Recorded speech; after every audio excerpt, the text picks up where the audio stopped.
guys, it's Melissa. If you are new to xTool Creative Space, I am going to show you how to bring your own fonts into the software so that you can use your own fonts.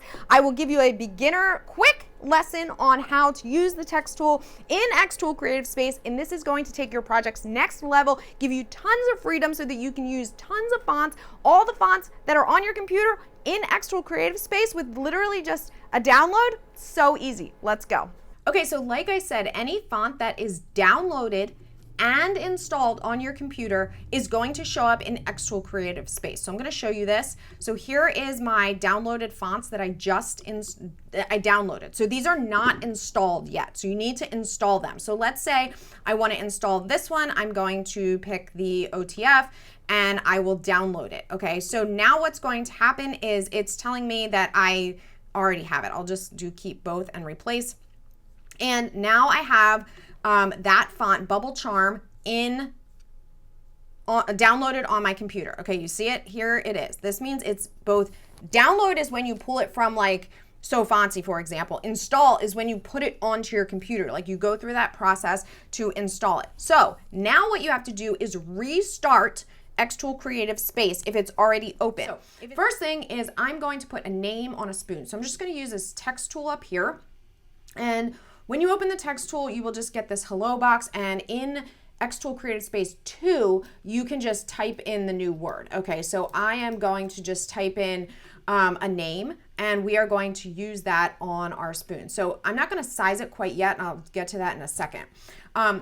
What I am going to do is change the font. So in order to change a font in xTool, it's very easy. When you have the text selected, over here you have the text selection options. Now, any of your fonts that are downloaded and installed on your computer are going to be available here. And as you scroll, you will see basically a preview. So you can pick what you want.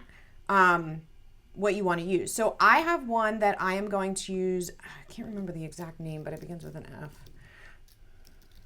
Fruitcake, yes. Okay, so this, I like this font because it's kind of kid friendly, but yet still bold at the same time. It doesn't have a lot of really small areas, like it's not a serif font, so it doesn't have those little extra verticals or horizontals. This one is from So Fancy. I just have it downloaded on my computer. I was actually able to bulk download all of the fonts in that bundle, which there's like 110 of them. I will link to that in the description below. Also, if you click the little shop button under this video, you'll be able to go directly to that. And this one is included in those like 110 fonts. Okay, so now you're probably wondering, okay, Melissa, but how do we bulk install fonts? Well, I have a tutorial on that as well that I will link to. And if you're also wondering how I use those fonts, I put them on silicone spoons. So if you're wondering how to laser engrave on silicone, videos on that as well. All of that is linked in not only in the description below, but right after this video. If you are looking for that font bundle, don't forget to grab it. It is for a limited time, although the fonts are always available. All right, guys, see you soon.